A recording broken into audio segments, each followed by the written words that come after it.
Dumelang molweni. Good afternoon. Today we have a different episode for you. This is the Stokvel Revolution. We are at the Women in Stokvels event. And the theme is Rich On. Rich On. I'm with another rich aunt here, which is gonna introduce herself. The event is about to come. We're gonna be bringing you all the behind the scenes highlights.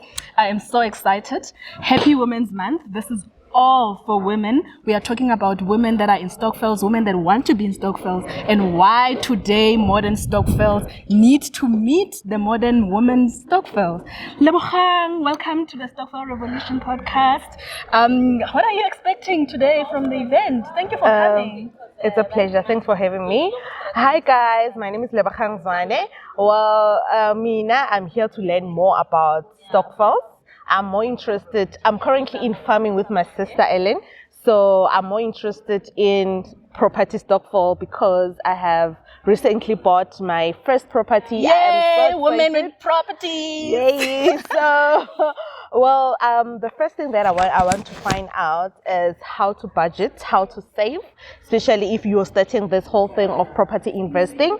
So I don't want to be attached to my property. I know it's my first property, but I just want to, not be attached to the property because I want to rent out to that property. I want to focus on multi rentals, so that's why I'm here.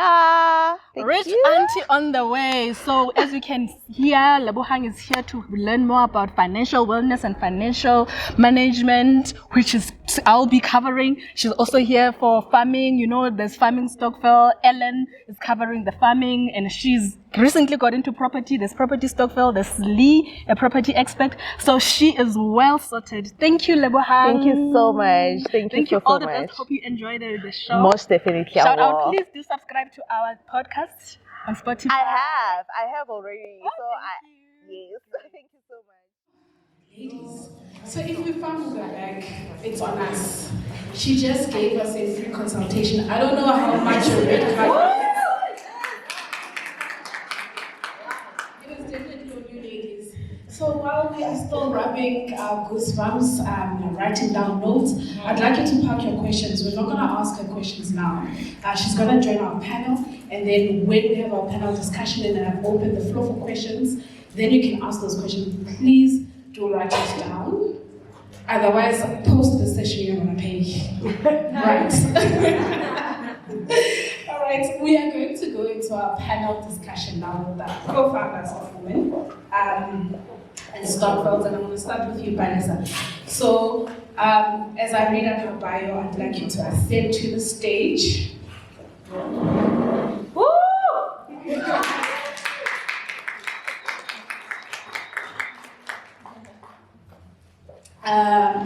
Vanessa is a finance professional with more than 10 years experience in investments, banking, and accounting.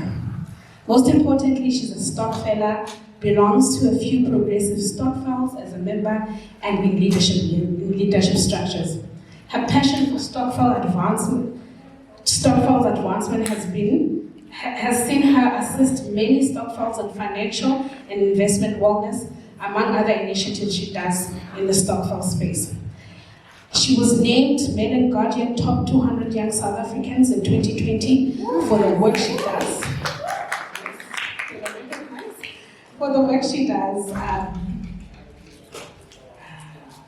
With Stokvels through her company, Pelengo Holdings.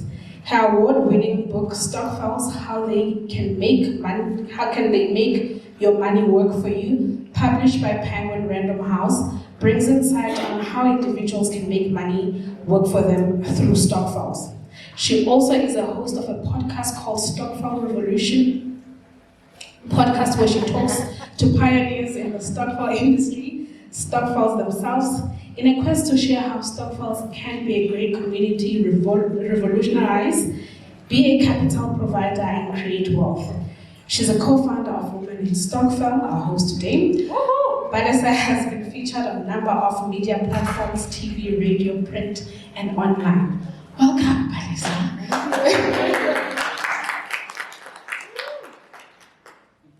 And next up, I'm going to have Ellen Mugabo. Please give me she ascend the stage.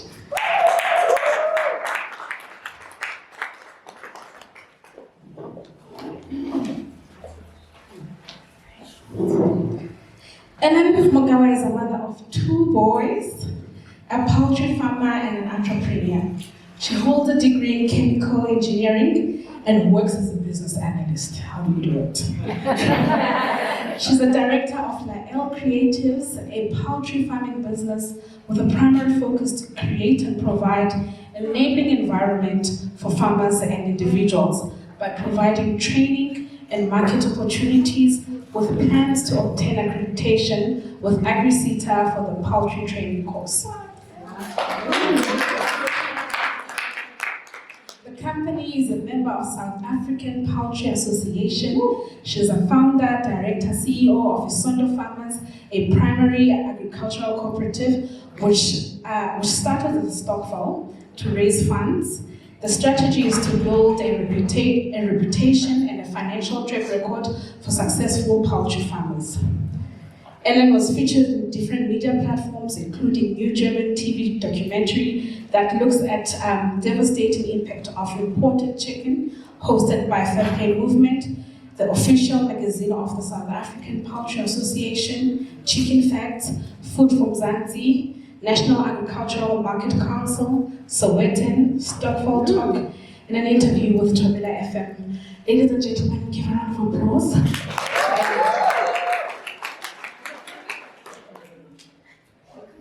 Slee, I'm going to ask you to also ascend the stage.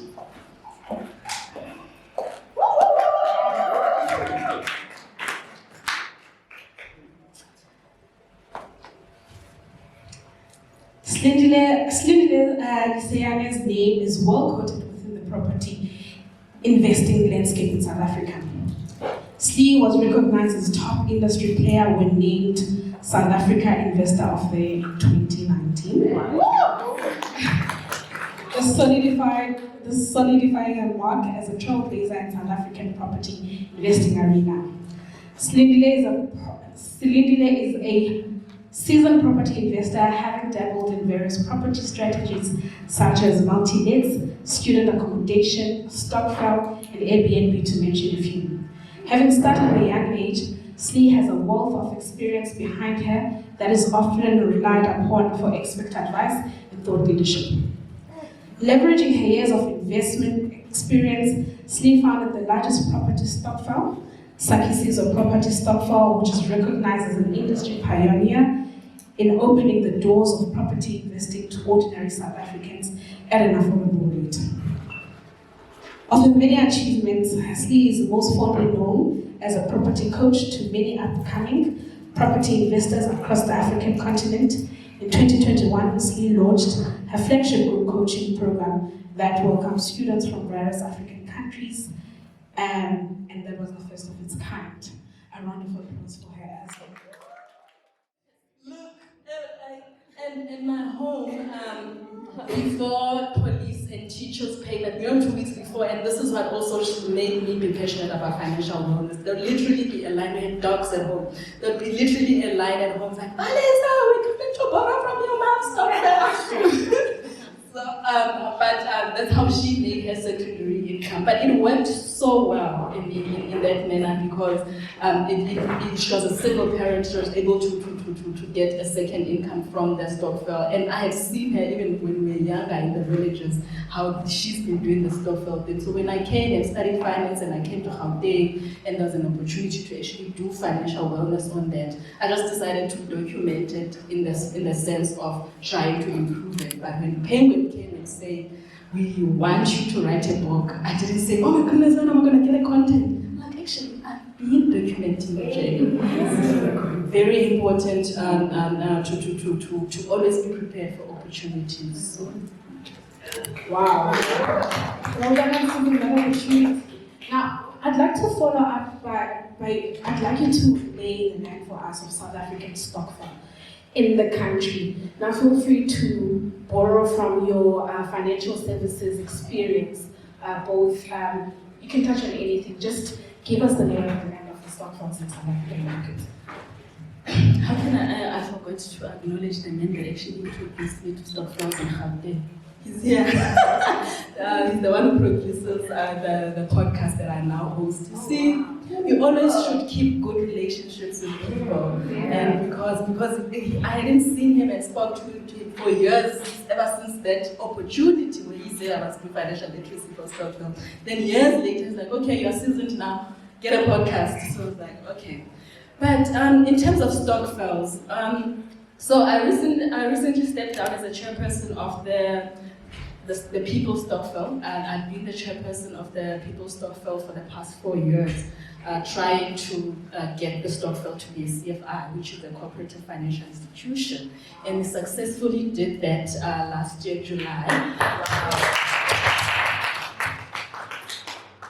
It is one of my favorite stories when it comes to challenges and success, because we literally were asking people on Facebook, on Brown Cents, to bring 100 rands so that we can fund entrepreneurs, because there was just this gap and rejection from the financial services in terms of funding entrepreneurs. And then we're like, okay, how about we take those people that are trying to get funding from other formal institutions and fund them via a Stokvel.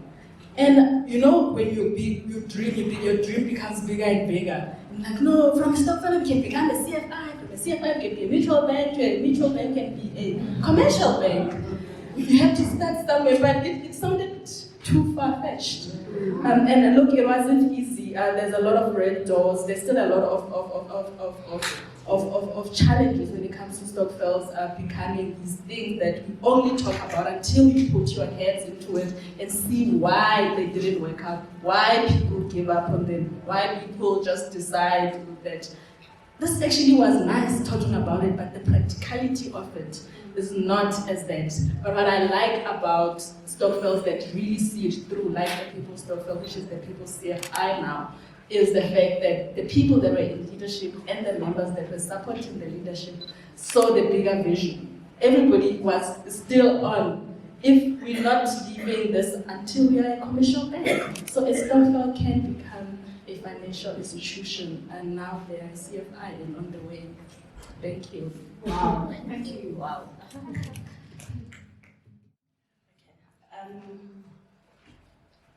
So as we was just saying that for me, I was introduced to property by my mom being a stand.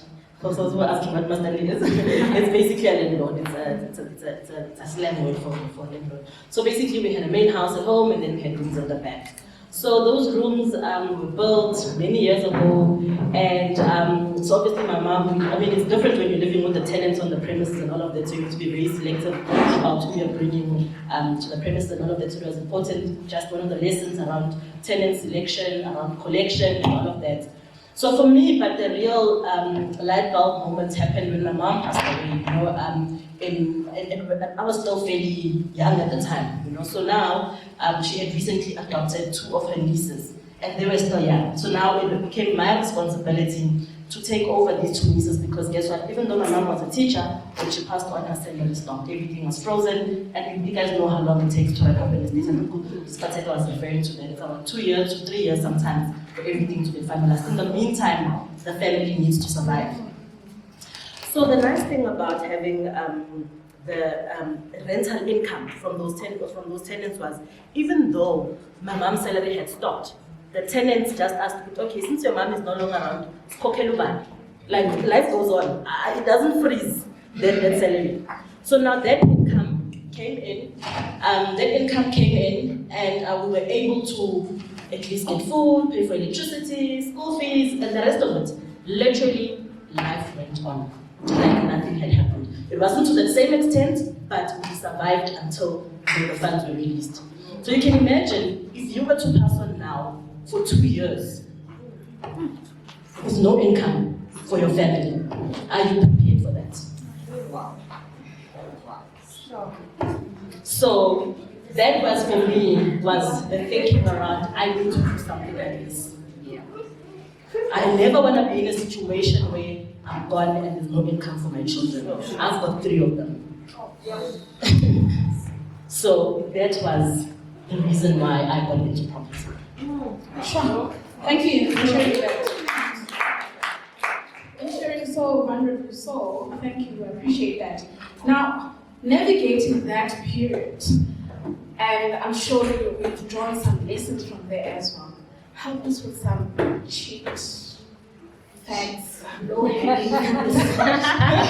Low-hanging fruits that we can apply ourselves to say, this is your quickest way. Do not do shortcuts in this manner. So I'm interested on the low-hanging fruits and how you navigate these difficult times using the vehicle that you've used. So it has to start with intention. When you become intentional, especially about wealth creation, your excuses are going to go out the window. People ask me, Stindile, how do you do it? I've got a full-time job, by the way.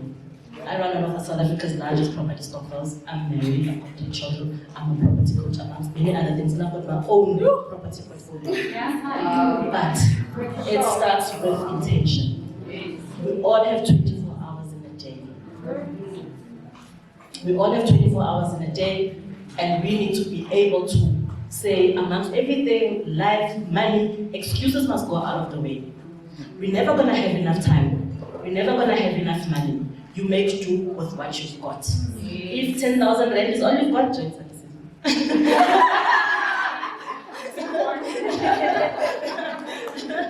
But you start with where you are. Start with where you are, with what you have and what you know. The rest you will figure out along the way.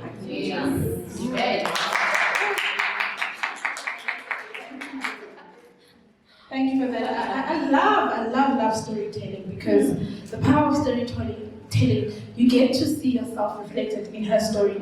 You see yourself as a mother, you see your children struggling, you're saying, I'm going to make a plan immediately when I leave this event. So thank you for that, Slee. And I'm going to move on to Ellen. So we are all familiar in our homes, those who grew up in small homes and middle-sized homes. There's a kind, there's if you're from the village, there's like imuki, as we call it, and you, Ellen, you decide that I'm a black female in South Africa.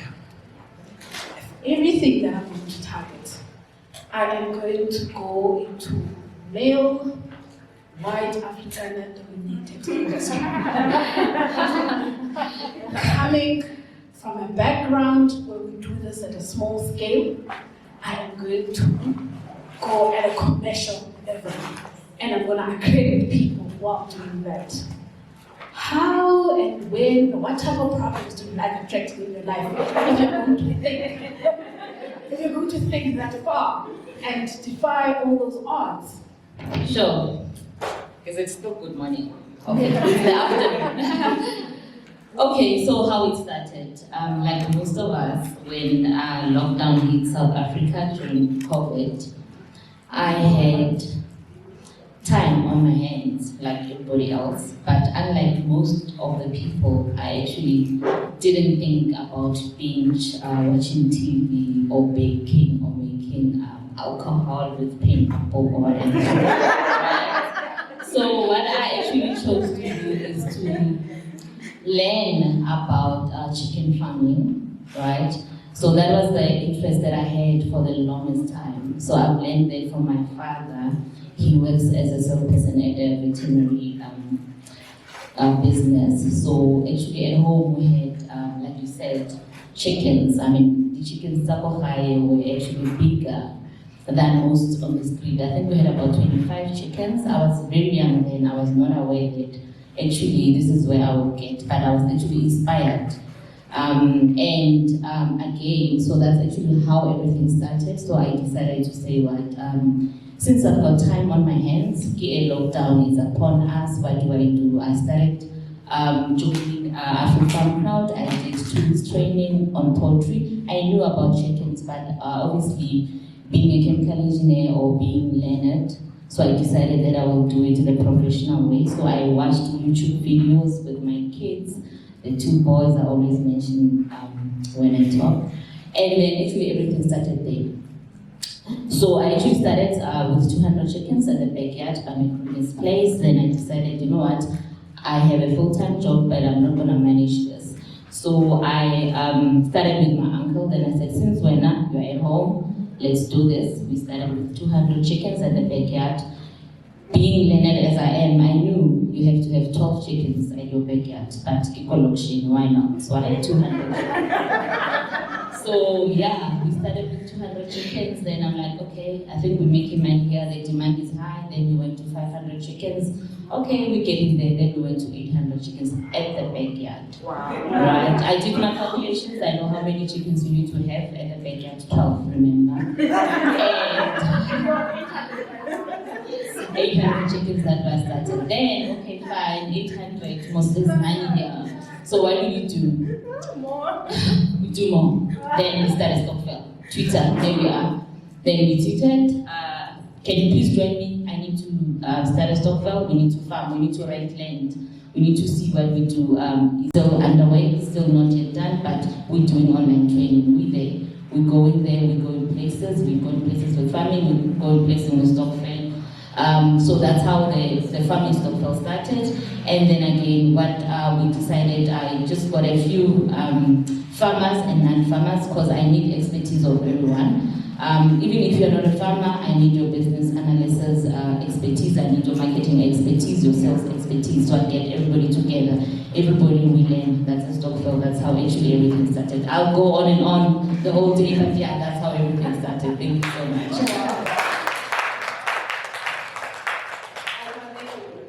800. Yep. So help us to understand, maybe touch on knowing what you know today, what would you have done differently? I'm sure you wouldn't change your backyard, but what are some of the things that you would have done differently to get to where you are today? Okay, I think the biggest thing that I would have done differently, I mean, like we said, we start something, it sometimes gets successful or it doesn't. So I'll just mention a few, like you've mentioned on my bio. Isondo Farmers is one of the Stokvel tending to cooperative that I was heading. Currently, I am heading actually as CEO and director there.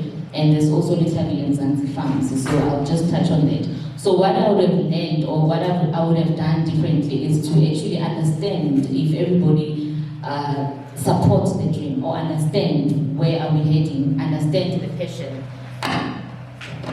Okay, sorry about that. So understand the passion, understand the goal, where are we heading. So I think most of the lesson or challenges that I've learned is you need to know that you have the right team behind you. That is very important. And trust it's like it grows in the speed of trust. I mean of light actually. So trust was very important. Also understanding if people are passionate and they understand your goal or your dreams as you are. And the other thing is what I would actually mention in terms of what I've learned is remunerate people. I think Asfateka spoke about that, right? In as much as I decided to say let's go equally, be a cooperative. Because I mean, with the model, the co-ops is you need to be equal shareholders. That's the rule, especially when you're a primary cooperative. But then again, you get lazy people. You get people that don't commit. I mean, commit themselves. They don't commit their time. I mean, we all have full-time jobs, right? So as much as we have full-time jobs,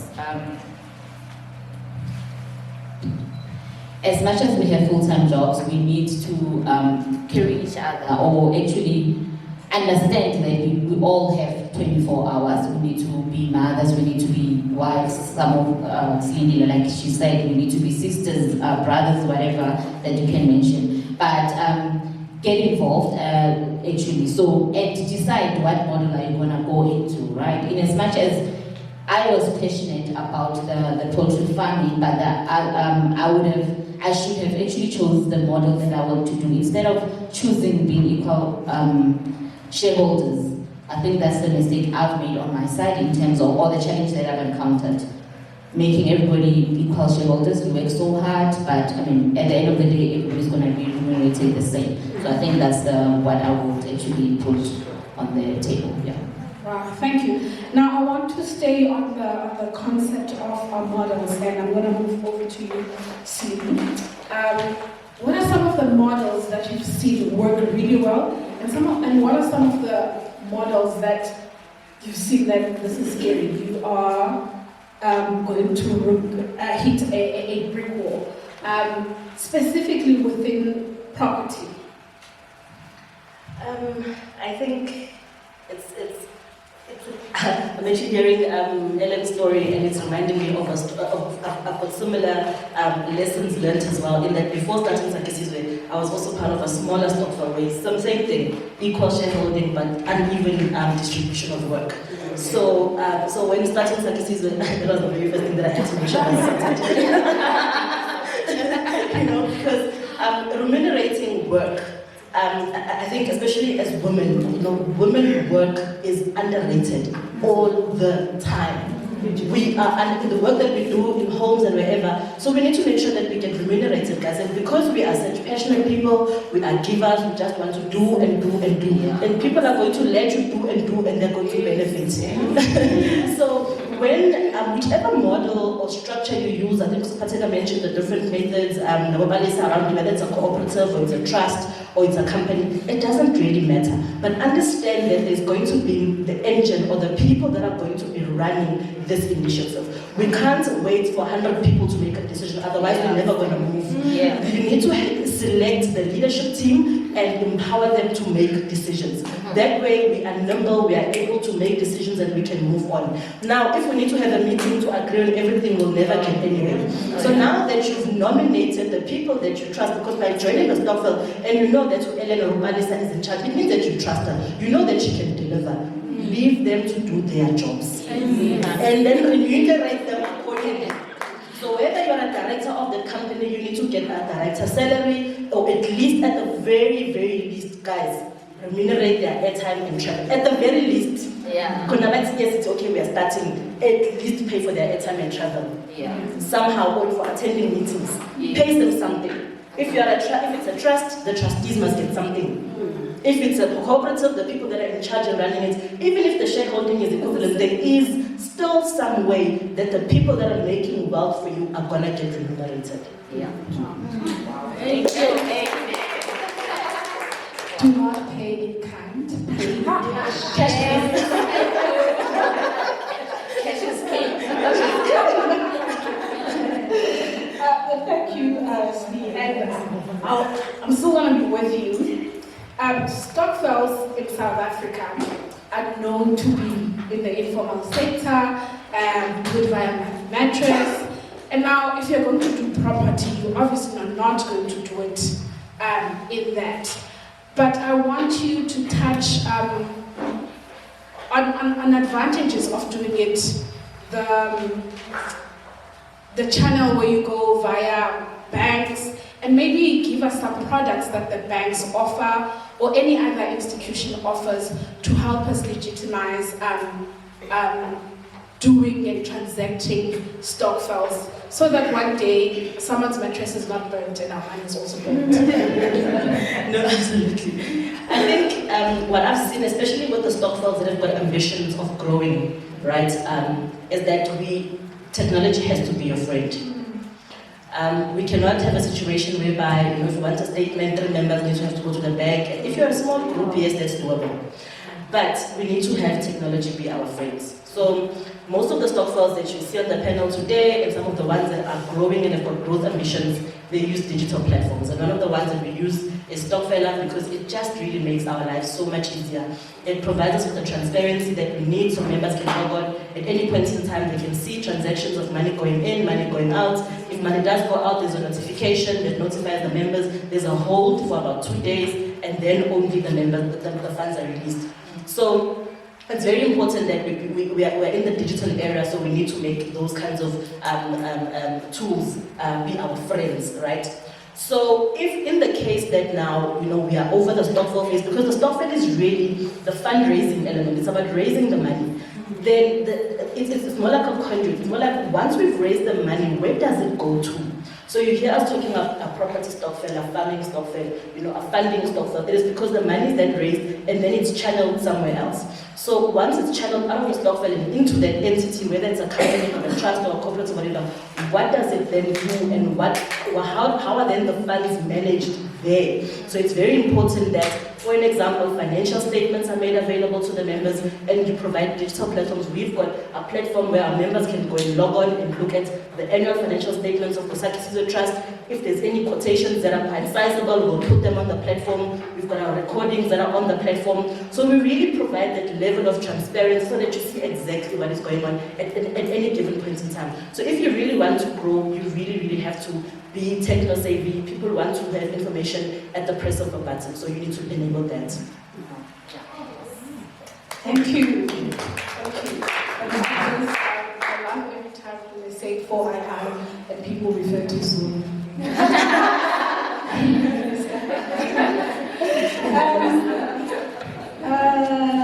Paresa. Now, in writing your book, I'm sure there are things that ordinarily that we wouldn't know. I'm interested, maybe top 2 things to say, hey guys, did you know? This is it. So please just give us top 2, or if you want to go out, and some of the most interesting things that you found while doing your research when you were writing your book. So it's actually very interesting. You know, Stokvels, because they're such a well-known phenomenon, you would think, I was expecting the typical things where, you know, you go to KZN, you're thinking, they're buying groceries, just like in Limpopo. So what could be new here? I actually met this young girl who was doing a YouTube channel. And she said she's doing a YouTube channel on Stokvels, Lit 2000, and I'm like, what do you know about Stokvels? Like, no, just those aunties in the village that do that. So I just want to know, are you one of them aunties? But you don't look like one.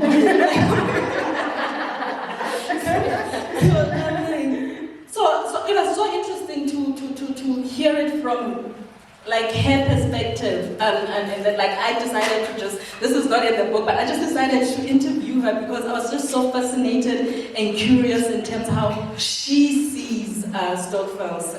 Firstly, the image was so strong that I'm part of a Stokvel, because her image of Stokvel is the grannies in the rurals.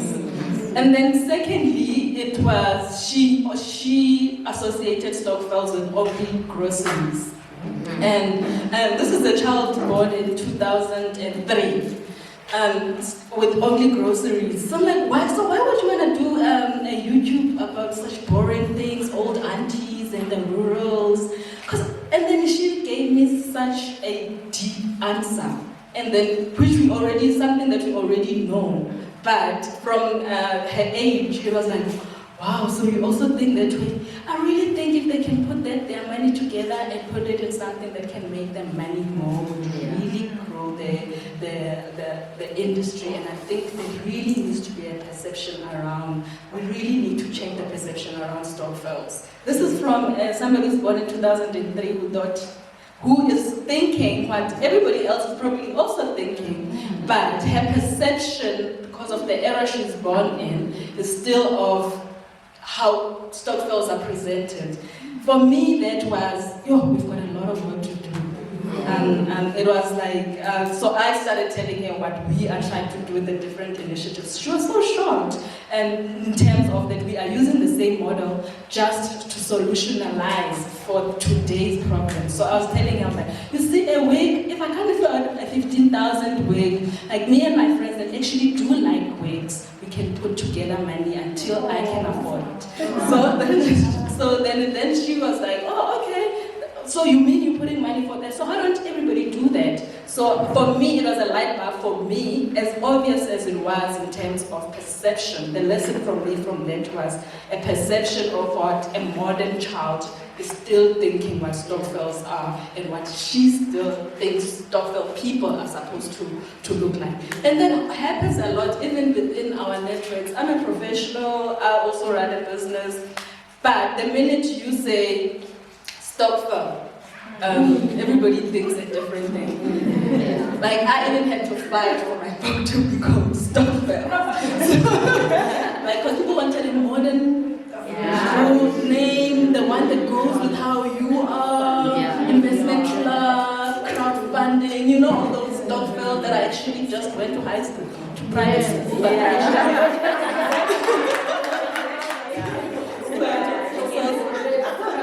So we've got a lot of work to do as women that want to collaborate and put money, because honestly that is what Stokvels are, is collaboration of your resources, financial, skills, support, everything. And a lot of people just think it's just putting money and relaxing, and back to what Lee was saying, and then only a few people are getting their hands dirty and not even being remunerated for it.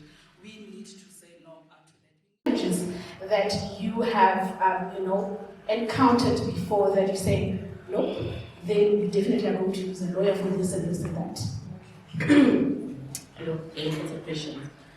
I think in terms of red flags, just be careful of faceless individuals.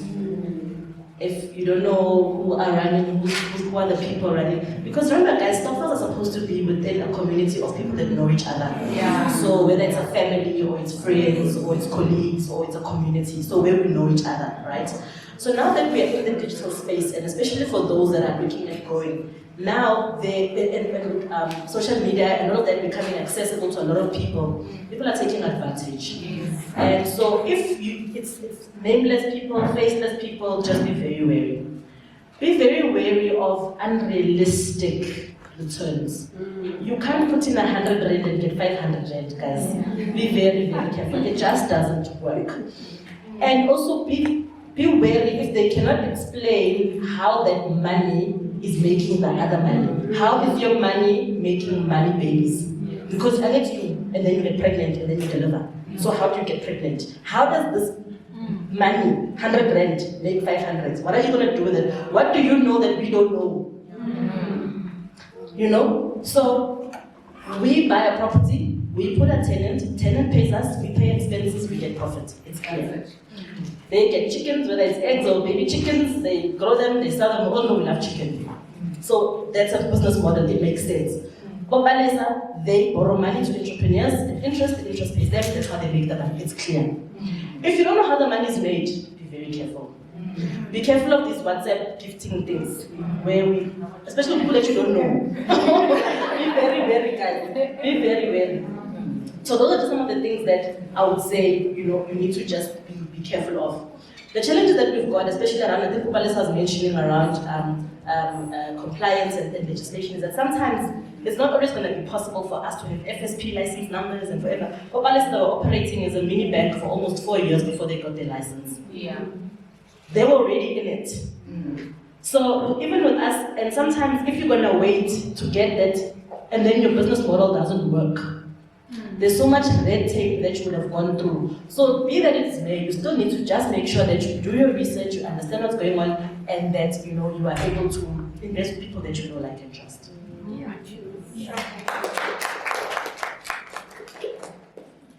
It needs to make sense, that's all, guys.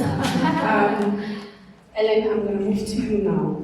So I'm going back to where I'm thinking you are entering this space where it's white dominated, right? And my imagination tells me that it's a teacher-student environment where you are imparting your challenges and what you bring to the table as a Black woman, and also the other side. What are some of the challenges in your industry, farming specifically, do you encounter, and what can we? So if we want to go there, what can we know is a real problem there, and how can we navigate those problems? Okay, like you've mentioned there, I am a partner, or actually one of the organizations, South African Poultry Association, so that is more white-dominated association. I remember when I actually told my co-op or Stokvel, Isono Farmers, guys, let's register with South African Poultry Association. I got, but it is a white association. What are we doing with the association? My answer was simple: we're going to learn what they do, and we're going to duplicate it on our side.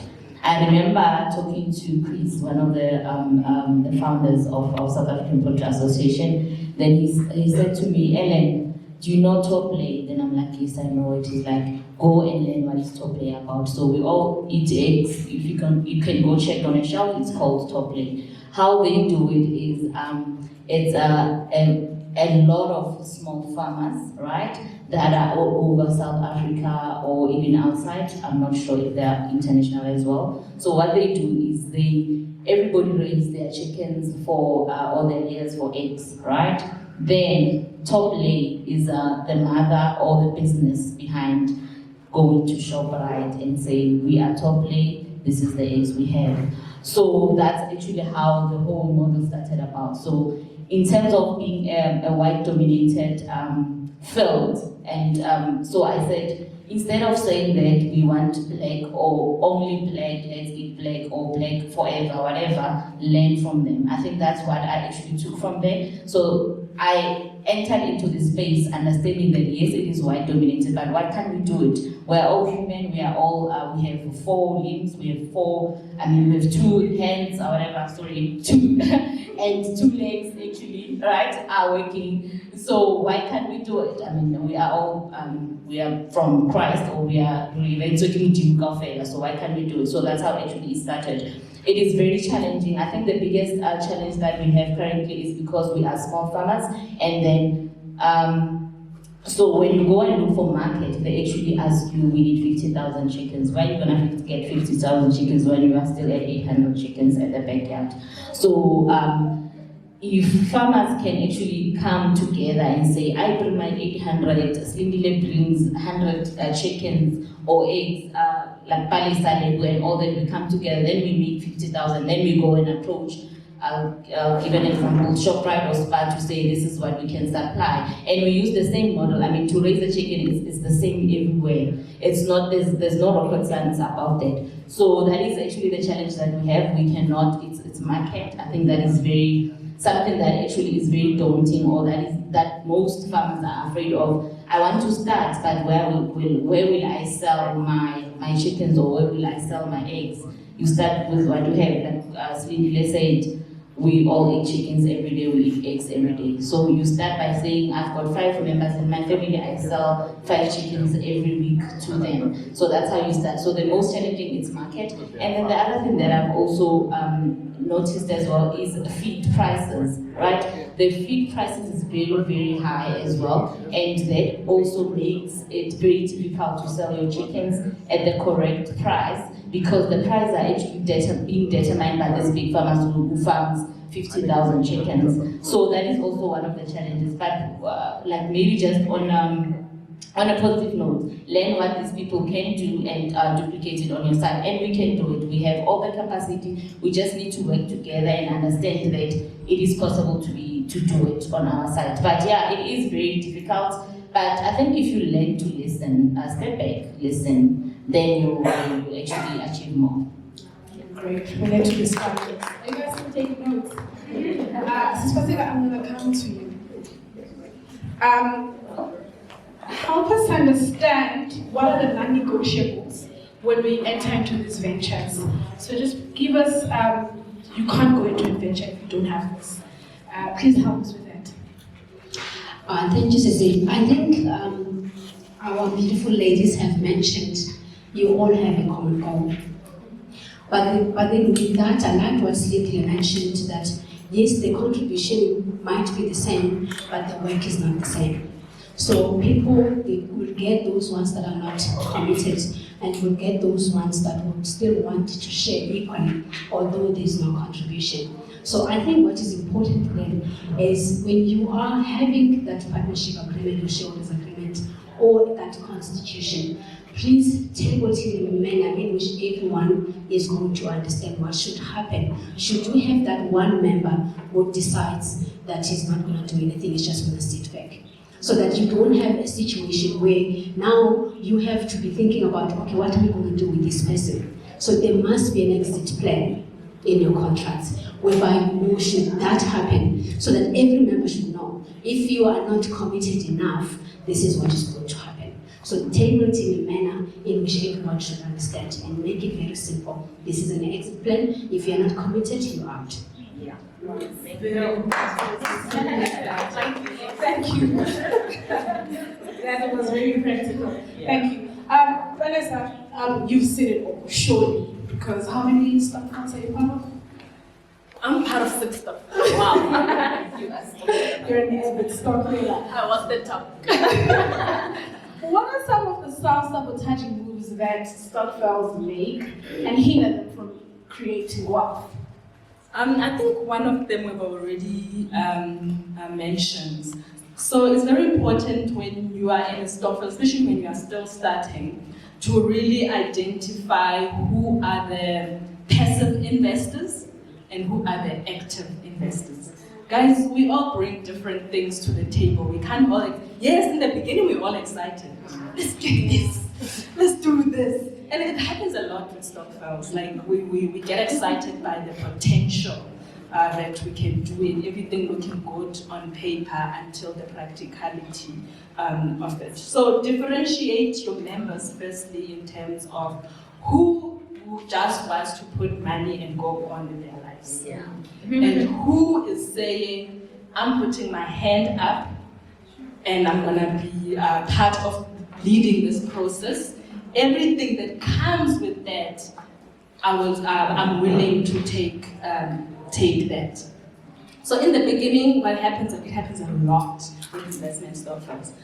Everybody is excited about initiative that is coming up, and there's a lot of volunteers in the beginning, and everybody automatically assumes without doing the assessment that everybody's an active investor into this project that we are going into. And then as time goes, when the work comes to place now, you see, okay, actually these ones are not passive, but they said they are active.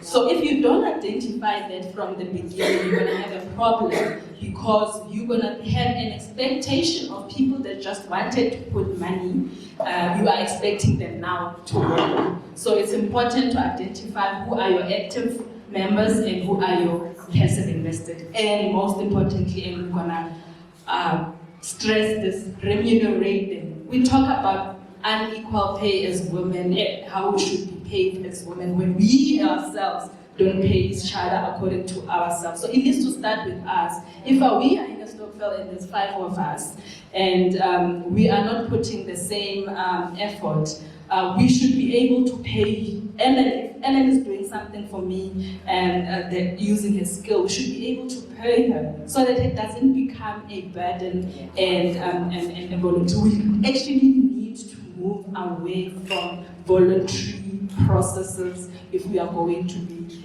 in a Stokvel that is going to be in investment purposes. So it's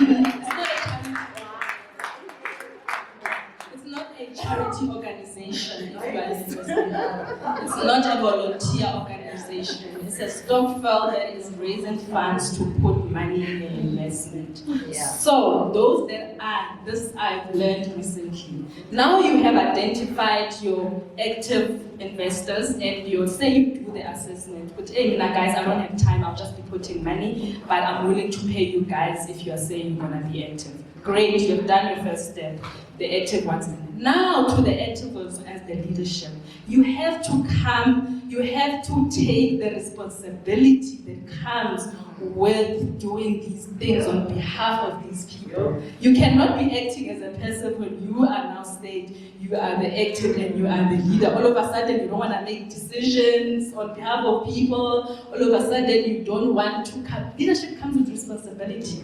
It comes with signing contracts on behalf of people. It comes with remember, you're being remunerated for the work, but also for being in the leadership position where you will be held accountable for that thing. So even though you are in the same shareholding, it is very important to know when you have put your hand up and say, I want to lead this, the responsibility and the accountability comes in. You cannot be just saying, okay, now I'm a chairperson, I'm leading this, but now when it comes to sign, for example, a big contract, you want to go ask Balisa, who's just a member, then like I was like, do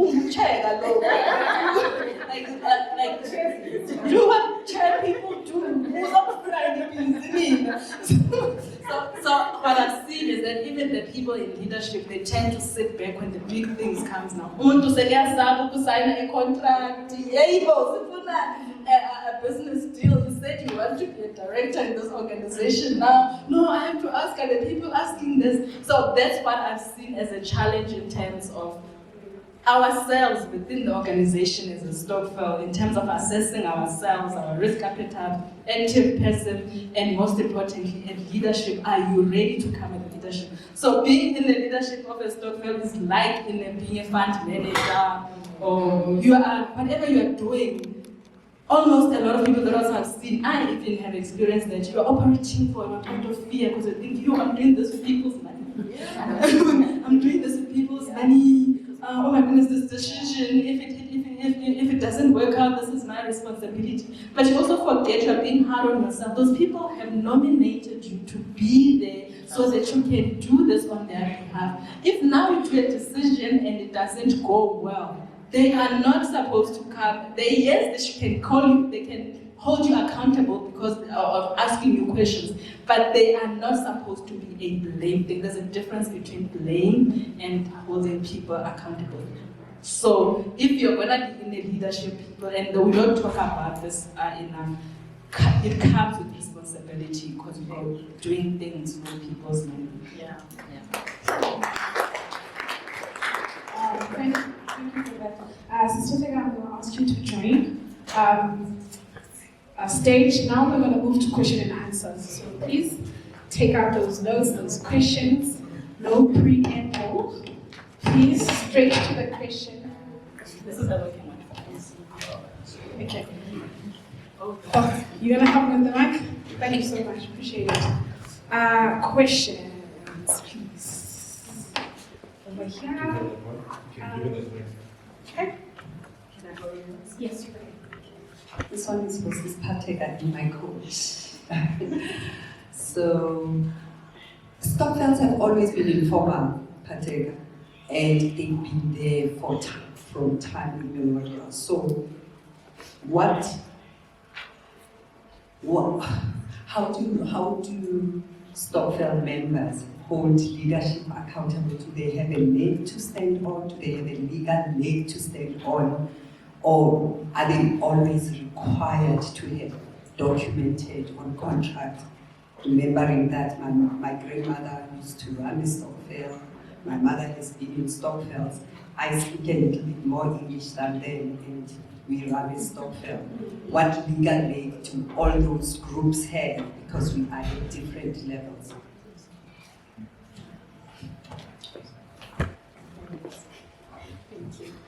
I think what is important, firstly, there was a mention here that previously Stokvels were run by those who know each other, that is within the community. So now that you are running a Stokvel with people that we say are like-minded, and we kind of trust them, if I can put it that way.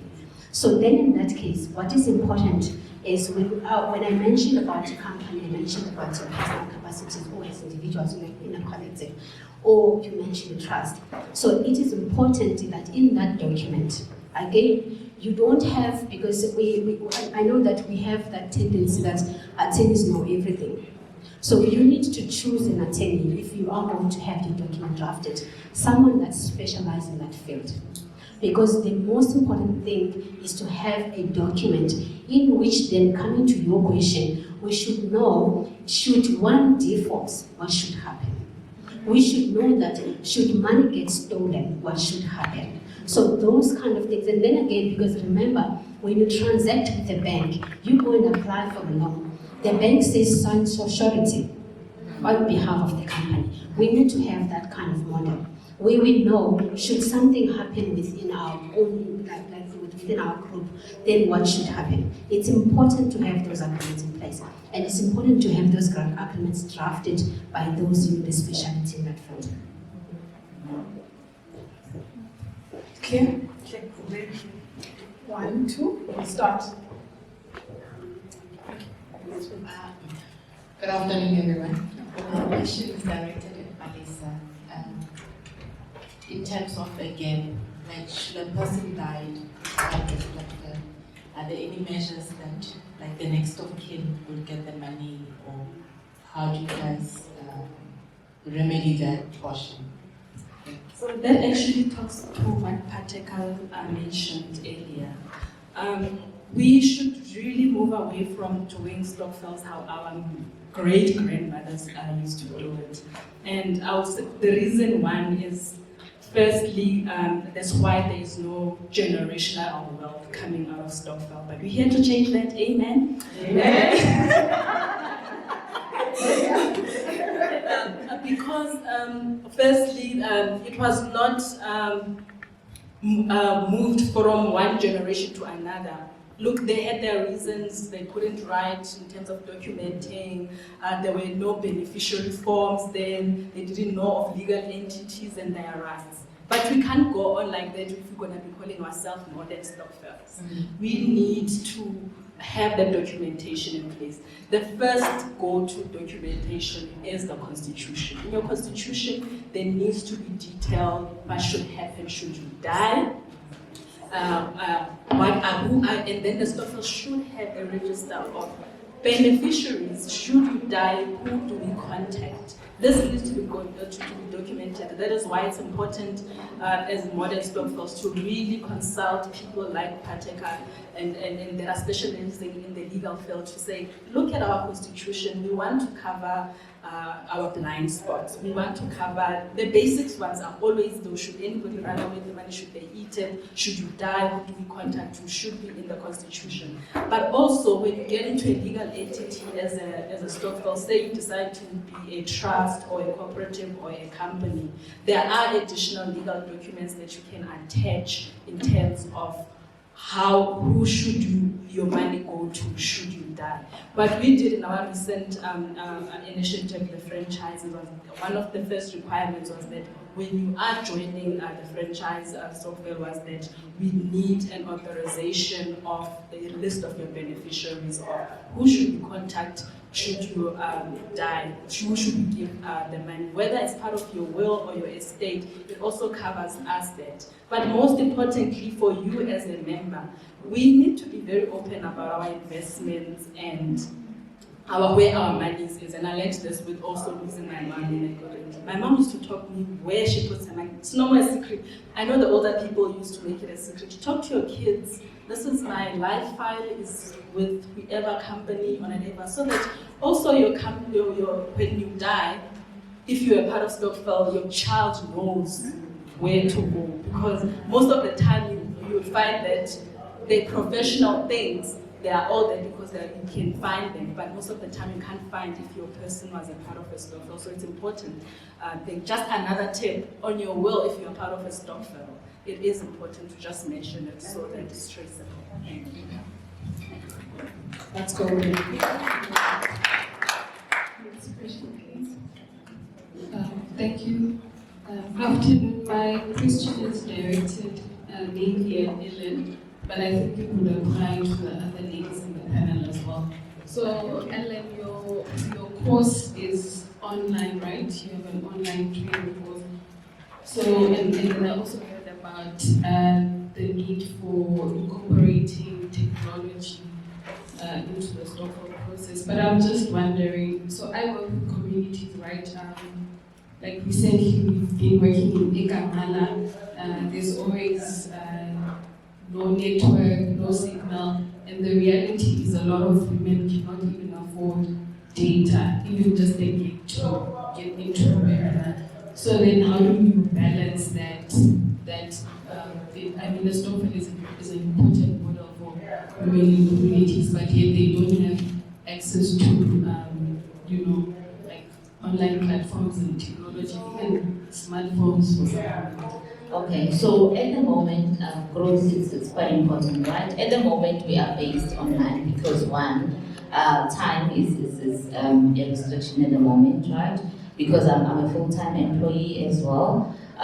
So one of the things that we're actually working on as the Equative is to actually visit the small farmers, do sort of small workshops by the farmers, at the farmers premises or location. So that is actually what can happen if mainly there's a farm that people are interested in. So that's actually what is happening currently. So in whether with Department of Agriculture or anyone who's working for any agri-SETA company, so you actually would go and give a small training or however a day training or workshop to those. So that is also something that I'm looking at actually to be able to do it. Because definitely, if I must say, currently the farm is based in a small town in Pretoria behind Stokvels. So it's a small town called Stokvel. So there's a lot of farming ladies or spaces there. So that is something that we're actually looking into. So it is possible to actually do that.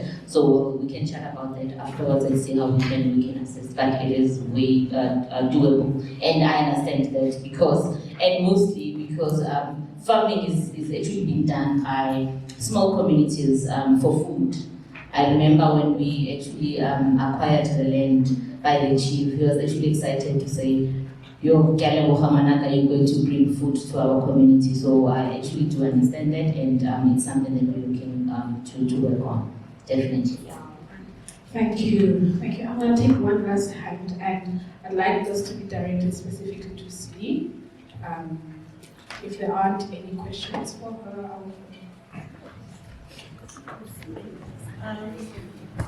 Good afternoon to the panel. I think, yes, thank you very much for, I think, the lady who just asked, because I'm sitting here and I'm thinking I've got the education part of everything that's been said by the panel.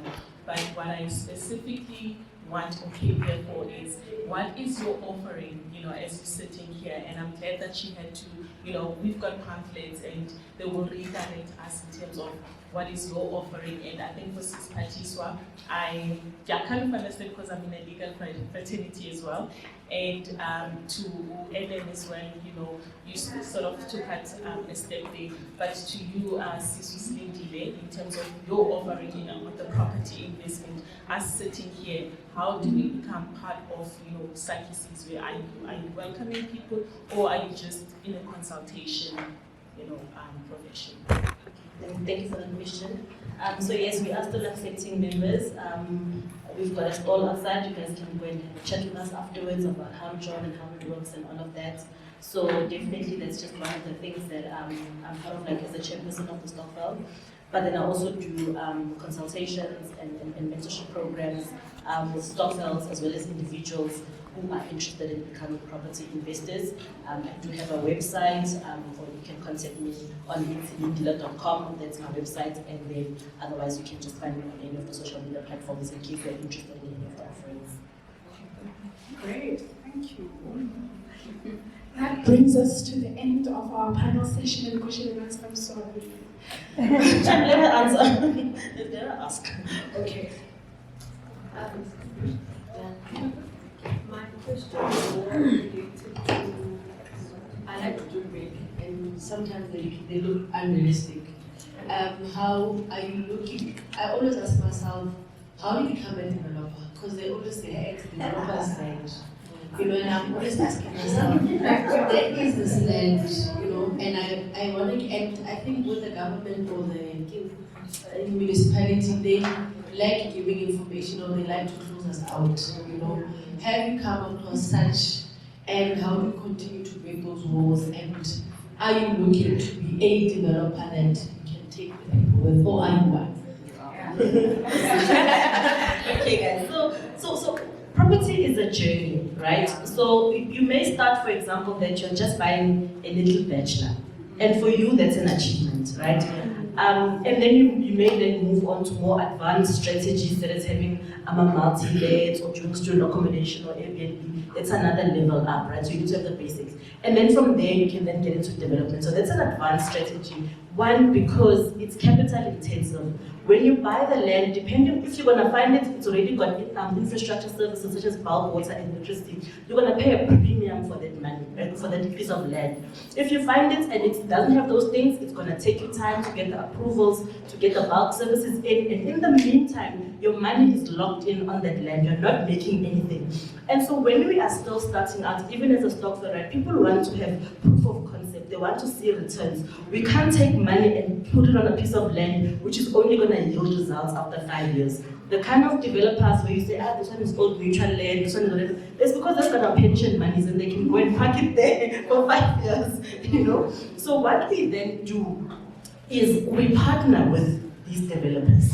You know, for example, with Sakisizwe, we've partnered with Umzwethu Holdings. So they are a developer that are based primarily in Mpumalanga. And so by getting close to what they do, how they do it, how this thing works, we gain knowledge and we gain experience. So that when we get into it, then we learn that there's even levels within that developer. There's people that just have the land already there, and then they just build a top structure. These are things that I didn't know before we started partnering with Umzwethu. There are developers that say, I will come and buy the land as it is, and I will put bulk services and I will sell it for a profit. So you need to understand what's your strategy, you know, or are you going to buy to sell those units like your Balwits or whatever? Thank you so much.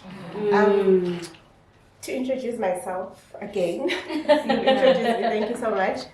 I'm Chindile Mtimunye, married to the Make family. I know Sis Zanele and Sis Ulindwe because we come from the same family. Yes. And I think of myself as God's favorite child. Hey.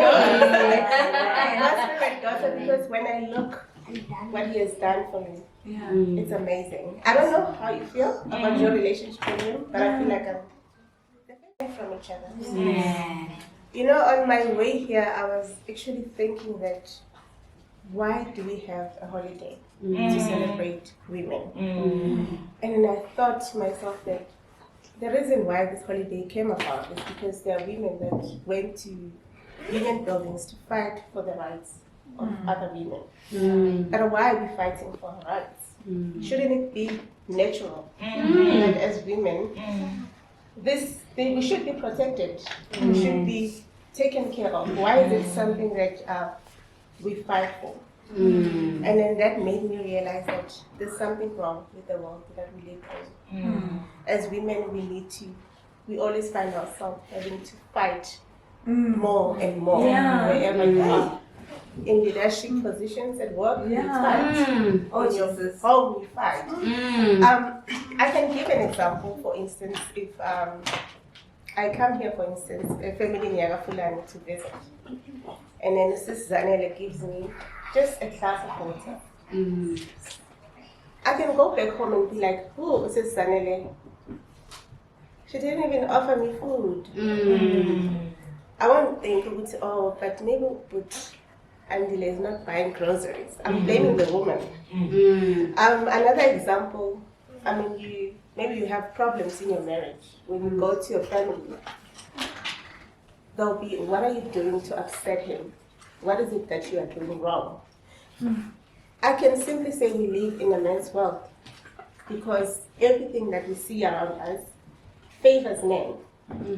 The example that I'm making now, where they will say, okay, you're having problems in your marriage. What are you doing to upset him? What is it that maybe you should stop asking him when he comes back in the morning?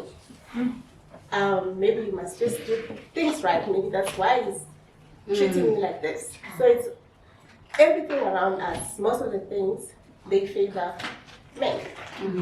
So that brings me to the topic that we are looking at today, which is how can feminism empower us?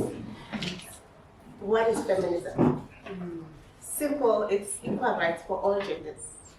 All genders, male, females, and the ones that are in between. Greetings, Dumelang Molweni. We just had the Women in Stokvels event, the first physical event. Our launch event was last year, and we had an amazing, bubbly MC programming the event for us. we would just like to hear from her before she came here. What was her perception? What did she think about Stokvels? What did she think this event will be like, considering the perception around Stokvels? Evie, thank you for coming to our podcast. I would just like to hear your perception before coming here. Okay, so hello to everyone listening to this podcast. I think for me it was really on a general note coming here, and when you guys first approached me to say, can you come direct this event, I really thought it would be such a generic event around Stokvels. And maybe that's the wrong thing that we have about Stokvels. We really think it's just a generic thing.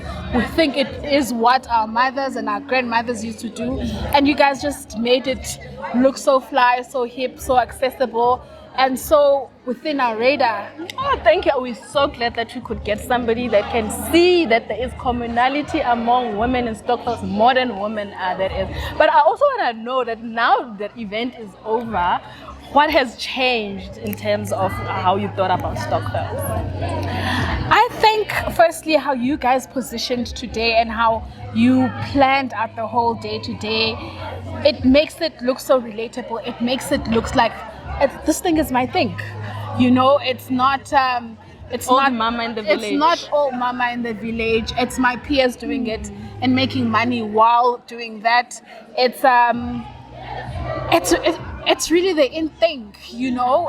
It's just that we like putting fancy words and jargons into thing, and it's what we know.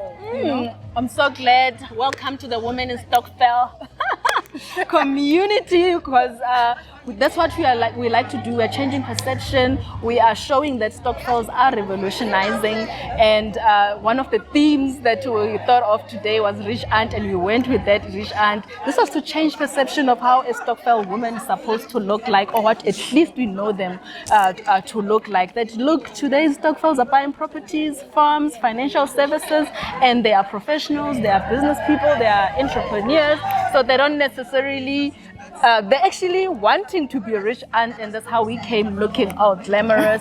And if you were doing it so professionally, also a strong message being sent out in terms of that, because we were saying if you take your Stokvel professionally, like how the event went, is also a way that you can make it, set it up for wealth creation. Evie, thank you so much. I do have one thing before you let me go. My ask to you, number one, is to go hard into a direction of you being a subject matter expert around Stokvels in the countries. University students doing their thesis should be citing you, and also create course content that is accredited around Stokvels. That's my ask. Oh, thank you. I hope I'll have capacity and I'll be able to do that. But what I have done to in line with that, thank you, Evie, is I have started helping students that are doing their masters, that are trying to research around Stokvel. They usually hit me up on LinkedIn. So if you are in LinkedIn and doing your masters around Stokvels, I can be able to assist you. But definitely taking Evie's tips also to just make it bigger than that, because you know we like dimming our lights as Black women, but we should really take advantage of the potential that we have placed ourselves in. So Evie, before you go, your social media, where can people get you? Yeah. And what can you sell them? Thank you. My personal pages are at Iviwe on Instagram. On Facebook, it's Iviwe Buitumelo Khwai. And my business page, which is Figured Collection, we do dresses, we make people like her look pretty. Look how hot she looks. Is this from your range? Yes.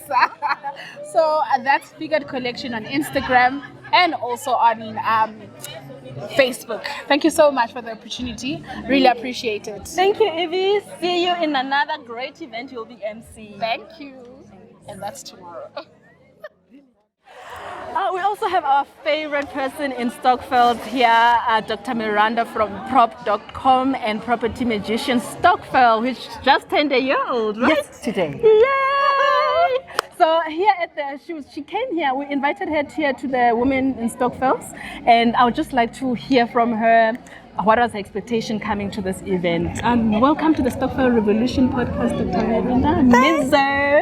Oh yes, I am Mizo. I'm Dr. Miranda, prop doc mom, and I Gosh, expectation. I expected to be as amazing as it has turned out. I had hoped that we would cover all the various forms of Stokvels. And fortunately for me, you've been on our podcast, so I was expecting that we would talk about Stokvels. But it has exceeded my expectation, actually, because we've touched the legal side of Stokvels. We've touched Stokvels that are beyond property, which for me is extremely interesting. And we have touched the origins of where Stokvels come from in the various forms of it. Thank you so much. So this is our first physical event. We launched this event, Women in Stokvel, last year online. We would like it to be bigger and better in the future. So with people like Mizo, we're hoping that they can give us ideas on how to make it better, and how to include other women that are in Stokvels that we might not know, because one thing Stokvels hasn't done is collaborate. And our message is that instead of working alone and being in silos, which is what Stokvels have been doing, let's work together and see where can we add value in each other's groups. So, Mizo, what would you think we should do better? Not that the event was bad or anything, but how do you think we should go in terms of adding more value to the event, because we want to make it better and bigger? I think you've done incredibly well today. The inclusion of the legal side, the inclusion of the platforms, Stokvela as a platform, and the inclusion of the farming Stokvel. How about we have a variety of other formats of Stokvels, and from your low end, middle, very high end Stokvels, and let's have that. And I would love the event to be bigger. Speaking of collaboration, our property magician Stokvel has collaborated in a deal with Saki Sizwe. And what I would like us to do is, let's share a deal at the Stokvel event, and let's see how many Stokvels stand up to collaborate and do something big. How about we bring a practical deal to the various Stokvels, and let's see what the outcomes are. My third last suggestion is, women are busy networking right now after the event. Let's go and find out how many deals were made at this event, and let's share at the next event. My last is, there will be people who are complaining about it always happens in Johannesburg. My hand is up if you want me to be in another province. So there you go. So I think sharing a very practical deal that we put on the table, what came out of this event, that's how we're going to grow the next and the next. I love those challenges. I'd like to start with the last one. We've been getting a lot of calls, me and Slee specifically, to go to Cape Town and do it. Let's do Cape Town. And there's actually saying people, we can even organize ourselves. Just come and we'll do that. So that is really something very possible that you are exploring. But I love your two challenges. The one that people out of here, we need to find a way of, what did we get out of here? This? What did you get, and document that, and so that you are able to follow up and actually do something practical about it. But I have to say, my favorite, because I'm big on Stokvels collaboration, is something that only started a year or 2 years ago, is that when we have these events, present a deal and see the people, the representative from different Stokvels actually coming and say, I'm into this deal, I'll go present it to my group so that we can collaborate. I could start that tomorrow. We had a little corner somewhere, and there is something that's going to come out, so we'll send you details when it gets off the ground. Oh, please do. Mizo, thank you so much for your 5 minutes. Thank you for your time. Thank you for your love. Thank you for being part of Women in Stokvels and doing something. I love what you guys are doing with Property Magician Stokvel, and I wish you well there. I am new in the family, so I'm going to start contributing to it. Thank you so much. And to your listeners, please follow Property Magicians podcast. It's on iTunes, Podbean, and on Spotify. Balisa will be on the episode number 125, and she educated us on all things Stokvel and how she started out in Stokvel. So thank you, and thank you for the work that you do on Stokvels. We are the ones we've been waiting for. Yay! Thank you so much. As you heard, I was on a podcast. You see, collaborations already happening. Women in Stokvels working together already. I will share with you guys on my YouTube, on my all social media when the podcast does come out. It was a lovely, lovely sit down with the ladies. Thank you, Mizo. Thank you. Enjoy the rest of the. So we are still at the Women in Stokvel event. We are bringing you the highlights, and we just finished the event right now. And we had such amazing stalls. We had such amazing people, women in Stokvels. And one of them is this great woman next to me, which is from a CFI, which she's going to be telling us about. And firstly, what I want to ask her is just to introduce herself and where is she from? Okay, my name is Manini Ntongana. I'm from Zakeni CFI. As we all know, the corporate financial institutions are growing in big numbers. So we are one of those, and we are at an advanced stage. We are registered with all the bodies that are a requirement. Within it is very difficult, but we are registered now with your NCRs. When CBDA comes to your office and they say at least they tick, it is a plus for us. So we're working every day very hard to ensure that we want to put our CFI at a level where people, when they come, will say, because the name Zakeni actually means wealth. So when people come to they join the CFI, they must see wealth. They must feel wealth. They must want to be wealthy. So we want to break the stereotypes that say that black people or black women can't do it. And we know that Stokvels are contributing over 10 billion, to the GDP. So we are also plugging into that to ensure that our people are independent, and our children and our children's children are going to be independent, and they're going to move these things forward. And by that time, maybe we'll be a commercial bank. Who knows? Who knows? I love CFIs because I've got, as I was heard from the event, I've got a deep experience in there from a Stokvel to a CFI. And now we just became a CFI, and I was a chairperson. Oh, wow. Congratulations. Thank you very much. But I would like you to tell me, please repeat the name of your CFI. It's in Zakeni, South Avenue. How did you hear about Women in Stokvels and coming to this event? Through Facebook. That's the power of social media. So we just saw the article and then we clicked.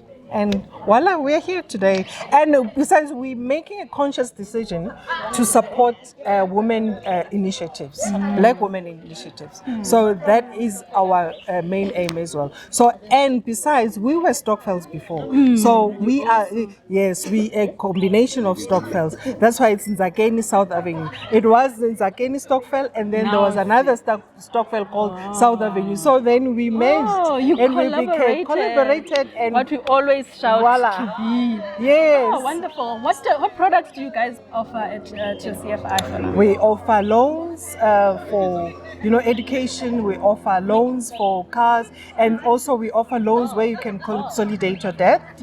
And so also we have shares. You can buy shares. How much is a share? We charge 2,000 rand per share, and you can buy as many as you want. And also we have savings plan, which is very important. And that one we encourage people to save, because people think 100 rands is little, but it goes a long way. And we encourage even students and everybody to save with us, because at the end of the day, when you look at those 100 rands, you will be amazed. Yes, amazing. Well done. I get so excited when I hear about another CFI in South Africa, because I know how few of them there are in South Africa. I mean, we're still less than 50, actually even less than 40 now. But and financial services is definitely where we should also be investing in. So how did you find the event? lots and lots of information, which is very important. You know, for us to move forward, we need to be informed. Even for our members, we give them information so that they can make informed decisions. So I am so grateful about your book as well. Thank you for doing that. And I am going to definitely share the information about the book. We have to get the book, and so that we share it with our members. So thank you so much. Thank you. I'm very, very proud of you ladies for doing the CFI things. Such a needed institution in South Africa. The more we have them, the better, and we're gonna find a way to support you guys. Definitely. And now you are part of Women in Stokvels. Yes. You are a sister in Women in Stokvels, and hoping to see you to more events. Wishing you well with your CFI, maybe grow to be a commercial bank one day. Thank you so much. Thank you for being in the podcast. Thank you. As we are giving you highlights, the back and the scene and the glitz and the glamour from Women in Stokvels Live. Today, right now I have Ellen, who is the co-founder of Women in Stokvels. So she was co-hosting and co-organizing and all the 100 things that we were doing, trying to put this event together. And she's also the director at La Creatives, and she's a farming lady. But before we get into the technicalities and the serious stuff, I just want to ask her about the event, the Women in Stokvel. How did she find it? Even the behind the scenes and everything. Girl, we did it. We did it. It's the day is almost finished, but it was a roller coaster, but it was worth every little experience and challenge. And thank you, ladies, Lipalesa. Just to make this thing work. So if it wasn't for you, probably I wouldn't be here. And I think the event went very well. I think beyond my expectation. So for me, even the time we were on point, and the discussion as well. The fact that we make it like actual with people, I think that's what I heard from people, because it wasn't more like a formal speech, so they enjoyed the fact that it was more interactive and they loved it. But the event went very beautifully done, so I'm actually glad. Your expectations, this is what you got? It was beyond, like I said, it was beyond. They were met even beyond, so it was not easy to go this far, but we actually met a lot of beautiful ladies and men that supported us. So if it wasn't for the men behind the cameras, behind the scenes was a very, very we did things up to this morning, but everything went according to what we actually beyond what we expected. But it was great. I'm so grateful that the event went well. It was a really team effort. Yeah. Women in Stokvels, literally 3 women that are in Stokvels, that are working in the Stokvel industry, came together to invite other women, say, come be part of the community. Let's share ideas. Let's share our businesses and see how we can support each other. So for me, it was really empowering other women, and I also got empowered from hearing and learning from others, because information is power. Yes. And then regarding your farming, is there anything that you want us to for Women in Stokvel specifically that you would like to highlight around? Yes, so my highlight for today, especially with regards to farming, there's a lot of women that are interested in farming. So they actually thought it was a dirty work, but it's actually not. So like I said, I'm a spreadsheet kind of girl, so I do my farming on the spreadsheet. As long as I give people the right training. Yes. So as long as I give people the right training. So that's why we are all about like creatives. It's about giving people training in terms of poultry. Like I said, I started with the backyard. So if I can do it, everybody can do it. So what I've actually learned, especially with regards to my growth in terms of business, a lot of people are interested in. So thank you to Stokvel for giving us the platform as well. I shouldn't actually leave them there outside actually in terms of that. So people are very interested. So it's going to be a lot of work for me. I don't think I'll have to sleep anytime. So it's more sleepless night, as I was not more sleeping. Work is more work, and more work is more wealth, like you said. So yeah, I'm actually looking forward to all the ladies who want to come and join the poultry farming. So we're doing this. Like I said, 9 provinces. We are there.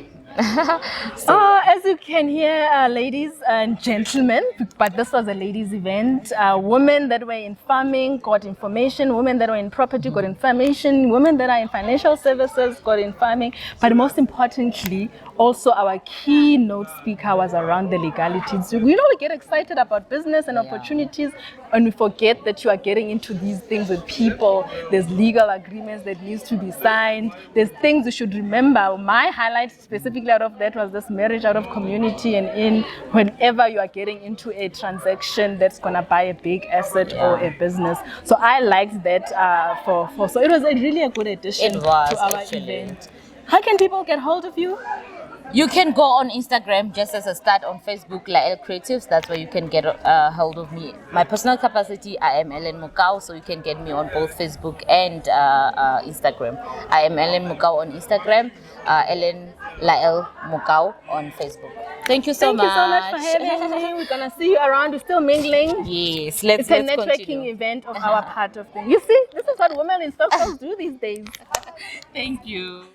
Okay, we are still giving you the highlights live from Women in Stokvels event that we just held in Midrand on the 6th of August in celebration of Women's Month and Women's Day that is coming up.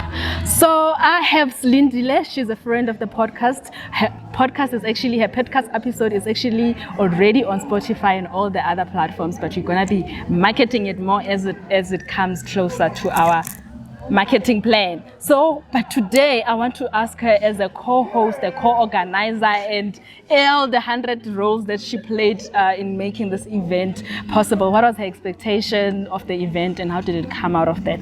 Slee, welcome to the podcast again. We did it, the Women in Stokvel event. We laugh because we know how stressful it is. When we started, we said, guys, let's get an event organized. We're like, no, we can do this. We got this. At the end, we're like, next time we're getting an event organizer.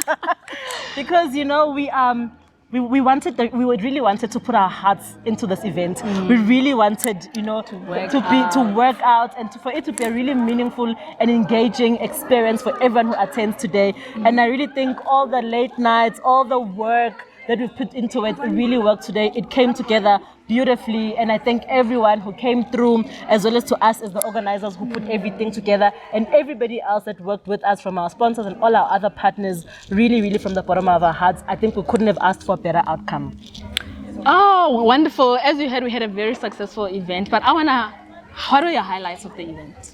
Just two. The highlights of the event was listening to Mrs. Patega just telling us and breaking it down around the legalities, because sometimes, guys, you know, we're taken by passion and love and we just want to dip straight in and start doing things, or we don't really think some of these things through. So it's really just important to sometimes sit back and reflect on, you know, how do we make sure that we do things right that don't come back and bite us in the end. And I just really love the energy of the room, of having women who, you know, are doing amazing things in their own right, and just coming together and networking and saying, you know what, guys, let us not be afraid of creating wealth. Let us take up those spaces. Let us break down those walls. We are disadvantaged economically, but we've got an advantage in that we can take part in some of these things through the power of the collectives, which are Stokvels. Wonderful, wonderful. And we had a full house. That was the biggest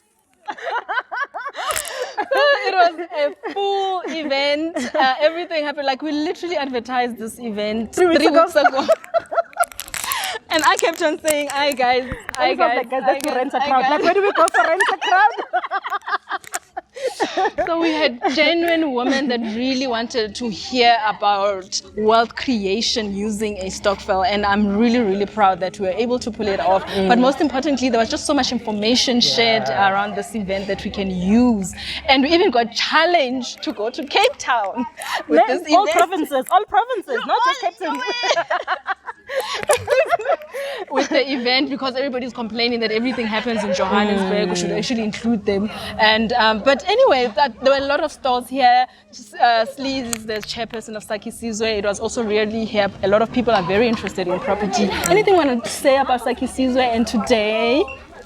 Saki Sizwe Property Stokvel is the best South African, best property Stokvel in South Africa. We are the leaders in the space. And so coming here and being part of such networks, it just again adds credibility to what we do and us wanting to create wealth through, in our case, a vehicle being property. So for those that are looking to create wealth and are interested in property specifically, we are the Stokvel of choice to go to. You can follow us in any of our social media platforms. We are Saki Sizwe Property Stokvel. We are on Twitter, on TikTok, on Instagram, and Facebook. There you can attend.